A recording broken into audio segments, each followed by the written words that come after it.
So, you killed Morello. That must have felt good, huh? We celebrated. Salieri was thrilled, of course. We ran the whole town, practically, and there seemed to be an end to the bloodshed. For a while, I felt like a king, until I came to a realization.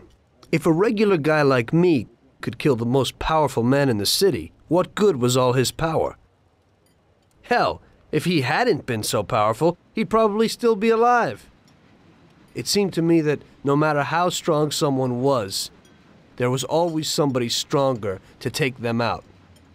So where did that intuitive thought take you? Greediness is bullshit. When you have no money, you think that a few bucks a month will be enough. Then you realize that it wouldn't be bad to have a nice car. You get a great job in some high-up position, but in actuality, you're thinking about going higher. Before you know it, you want to be the President of the United States, and you want to win the war against the Germans. Luckily, that won't happen. Plus, the whole strategy of watching other people's backs has one basic flaw. The whole time you have to watch your own back, in case someone else has the same idea. So I thought to myself that maybe I ought to change my priorities a little. Great Bible story. Laugh it up. You know where it got me in the end. This. Who is it? It's from 1920. The old man is Don Pepone. The two younger ones are Salieri and Morello. This photo convinced me that this kind of life is poisonous.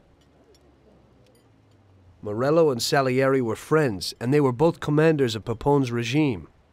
But in the 1920s, they got Don Pepone killed because of some deal. Strangely enough, Salieri still admires the guy now. Afterward, they divided up the city, and each ruled their own part of it. But they started to compete with each other. I ended up being Salieri's instrument of death to kill his best friend, to save him from looking Morello in the eye. It occurred to me that my friends and the people I loved were the same. Someday I'd turn to Paulie and be looking straight down the barrel of a gun. I couldn't be sure of anybody, above or below me. But you were risking your life every day. Being a sharpshooter for the Mafia ain't no bed of roses the way you tell it. It's different when you're living it. When you're full of energy and you're fighting for your life with someone who's like your brother.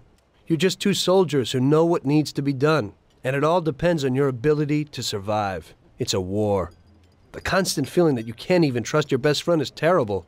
You are alone, and death can come from anywhere. I'd lie awake at night wondering if the joke my best friend told me was really just a joke, or if I should get prepared for my own execution. A person needs someone he can trust.